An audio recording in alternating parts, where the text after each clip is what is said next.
अस्सलाम वालेकुम दोस्तों, welcome to our YouTube channel Urdu government updates. दोस्तों, forest and wildlife department में असामियों का ऐलान हुआ है। ये असामियों प्राइमरी, मिडिल, मैट्रिक और इंटरमीडिएट बेसिस के ऊपर हैं, जबकि इन असामियों के लिए 25,000 प्लस सैलरी ऑफर की जा रही है। दोस्तों, अप्लाई करने की डेट की बात करें तो लास्ट डेट जो है अप्लाई करने की 29 मई 2022 है। अगर आप इन असामियों में अप्लाई करना चाहते हैं और मुकम्मल तफसीलात जानना चाहते हैं तो इस वीडियो को मुकम्मल वॉच कीजिएगा। और साथ ही साथ अगर आपने अभी तक हमारे चैनल को सब्सक्राइब नहीं किया तो चैनल को भी सब्सक्राइब कर लें और व्हाट्सएप ग्रुप हमारा जरूर ज्वाइन करिएगा, जिसका लिंक आपको डिस्क्रिप्शन बॉक्स में मिल जाएगा। दोस्तों, व्हाट्सएप ग्रुप के अंदर आपको तमाम ताज़ा तरीन अपडेट्स मिलती रहेंगी। तो आइए दोस्तों, बात करते हैं इन असामियों के बारे में तफसील के अंदर बिना टाइम ज़ाया किए। तो आप हमारी स्क्रीन पे देख सकते हैं, ऑफिशियल अनाउंसमेंट डिपार्टमेंट की जानिब से जारी की गई है, जिसमें महकमा जंगलात और खैबर पख्तूनख्वा में इन एरिया के अंदर ये असामियाँ होंगी, जिसमें अजला हरीपुर, एबटाबाद, मनसेरा, बटग्राम, तुरगर, कुलाई पालस, लोअर कोहिस्तान, अपर कोहिस्तान की हदूद में रिहाइश पजीर मुस्तकिल बशिंदों से दरख्वास्तें मतलूब हैं। दोस्तों, सबसे पहले नंबर पे आसामी है जूनियर क्लर्क की, जिसका पे स्केल होगा 11। असामियों की तादाद 1 है, जबकि उम्र की हद 18 से 30 साल है। तालीमी काबिलियत की बात करें तो बोर्ड किसी भी मुस्नद बोर्ड से इंटरमीडिएट पास होना चाहिए और कम से कम 30 वर्ड्स जो है इंग्लिश टाइपिंग और उर्दू कंपोजिंग होने चाहिए। जिस्मानी मेयार है जी कि तंदुरुस्त होना चाहिए और डोमिसाइल के लिए हरीपुर, एबटाबाद, मनसेरा, बटग्राम, तोगर, कुलाई पालिस, लोअर कोहिस्तान और अपर कोहिस्तान का रिहायशी होना चाहिए। उसके बाद दोस्तों, दूसरे नंबर पे आसामी है फॉरेस्ट गार्ड की, जिसका बेसिक पे स्केल 8 है। आसामियों की तादाद 15 होगी, जिसमें 70% कोटा जनरल होगा और 10 आसामी मेरिट पे होंगी। 30% कोटा दही जंगल के लोगों के लिए है, जिसको मालिकान इस्तेमाल करने वाले हकूक याफ्ता लोग इस्तेमाल कर सकते हैं। दोस्तों, उम्र की हद 18 से 25 साल है और किसी भी मुस्लिम बोर्ड से इंटरमीडिएट क्लियर होना चाहिए। और कद की बात करें तो कद 5 फुट 6 इंच होना चाहिए, जबकि छाती 32 बाई 34 कम अज कम होनी चाहिए। 12 मिनट में 3 किलोमीटर दौड़ मुकम्मल करनी होगी। और डोमिसाइल की बात करें तो हजारा डिवीजन के जिला हरीपुर, एबटाबाद, मनसेरा, बटग्राम वगैरह में ये असामियाँ मौजूद हैं।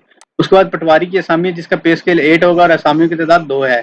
18 से 30 साल उम्र की हद और किसी भी मुस्लिम बोर्ड से मैट्रिक पास होना जरूरी है। हजारा डिवीजन के जिला हरीपुर, एबटाबाद, मनसेरा, बटग्राम, तोगर, कोलाई वगैरह के लोग इसमें अप्लाई कर सकेंगे। लास्ट पे दोस्तों ड्राइवर की असामी है, जिसका पे स्केल 6 है और 20 से उम्र की हद 20 से 40 साल है। तरजीहन पढ़ा लिखा होना चाहिए और एलटीवी लाइसेंस होना चाहिए। दोस्तों, इसके सब पास अगर एक्सपीरियंस होगा तो ज्यादा तरजीह दी जाएगी। हजारा डिवीजन के जिला हरीपुर, एबटाबाद, मनसेरा और बटग्राम के लोग अप्लाई कर सकेंगे।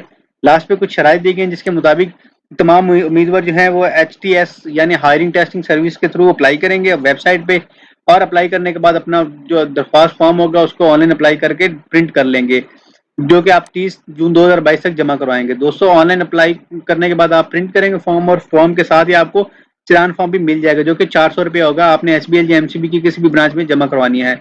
आप ये फीस इजी पैसे या जैज कैश के जरिए भी जमा करवा सकते हैं। अगर आपको इस फीस का इजी पैसे या जैज कैश के जरिए जमा करवाने का तरीका नहीं मालूम तो आप हमसे कमेंट बॉक्स में पूछ लीजिएगा या फिर हमारी टीम आपके लिए इस पर वीडियो बना देगी। दोस्तों, उसके बाद जिसकी आपने अपनी एप्लीकेशन के साथ पे करदा जो होगी पेमेंट होगी, उसकी रसीद भी अटैच करनी है और मजाज अथॉरिटी को भेज देनी है। दोस्तों, अथॉरिटी के पास राइट है कि जितनी भी डॉक्यूमेंट्स होंगे इनको चेक करे कि गलत डॉक्यूमेंट्स की सूरत में आपके खिलाफ कानूनी कार्रवाई अमल में लाई जाएगी। फिजिकल टेस्ट में होने वाले जो कामयाब उम्मीदवार होंगे उनको ही सिर्फ तहरीरी टेस्ट के लिए बुलाया जाएगा और तहरीरी टेस्ट पास करने वालों को इंटरव्यू के लिए बुलाया जाएगा। नामुकम्मल दरख्वास्तें रिजेक्ट कर दी जाएंगी। इंटरव्यू के वक्त असल जो आपके सनाद होगी उनको साथ लेके आना जरूरी है। कामयाब होने वाले उम्मीदवारों को भर्ती होने के बाद फॉरेस्ट गार्ड के लिए मुख्तलिफ training Khyber Pakhtunkhwa forest school थाई एबटाबाद में बतौर स्लिपेंडरी स्टूडेंट 1 साल प्री सर्विस ट्रेनिंग लाजमी मुकम्मल करना होगी और उम्मीदवारों का बाकायदा तकर्री का हुक्मनामा ट्रेनिंग कामयाबी से मुकम्मल करने के बाद जारी किया जाएगा। दोस्तों, भर्ती मुकम्मल होने के 3 माह बाद तक वेटिंग लिस्ट में कानूनी तौर पर कारआमद तस्वर होगी। सरकारी मुलाजमीन दरख्वास्त फॉर्म के साथ महकमाना NOC लफ करेंगे, जबकि इंटरव्यू के दौरान या सिलेक्शन के बाद अगर किसी उम्मीदवार के फराहम करदा मालूमात अगर गलत निकल आती है तो उसके खिलाफ कानूनी कार्रवाई अमल में लाई जाएगी। मजाज अथॉरिटी के पास राइट है कि इन असामियों को कम या खत्म कर सकता है। उम्र की दोस्तों कैलकुलेशन जो है वो लास्ट डेट तक अप्लाई करने की होगी। अगर आपका कोई भी सवाल हो तो आप इस नंबर पर रब्ता कर सकते हैं या फिर आप हमसे कमेंट बॉक्स में हेल्प के लिए अपना क्वेश्चन टाइप कर सकते हैं। उम्मीद करते हैं दोस्तों वीडियो अच्छी लगी होगी और आपने हमारे चैनल को जरूर सब्सक्राइब कर लिया होगा। अगर चैनल को अभी तक सब्सक्राइब नहीं किया तो चैनल को सब्सक्राइब कर ले, साथ ही दिए गए बेल आइकन के बटन को भी जरूर प्रेस करिएगा اور ہمارے واٹس ایپ گروپ کو جوائن کرنا مت بھولیے گا تاکہ آپ کو تمام تر تازہ ترین اپڈیٹس ملتی رہیں. دوستوں انشاءاللہ نیکسٹ ویڈیو پہ ملیں گے. تب تک کے لیے اپنا اور اپنی فیملی کا خیال رکھیے. والسلام. پاکستان زندہ باد. پاک فوج پائندہ باد.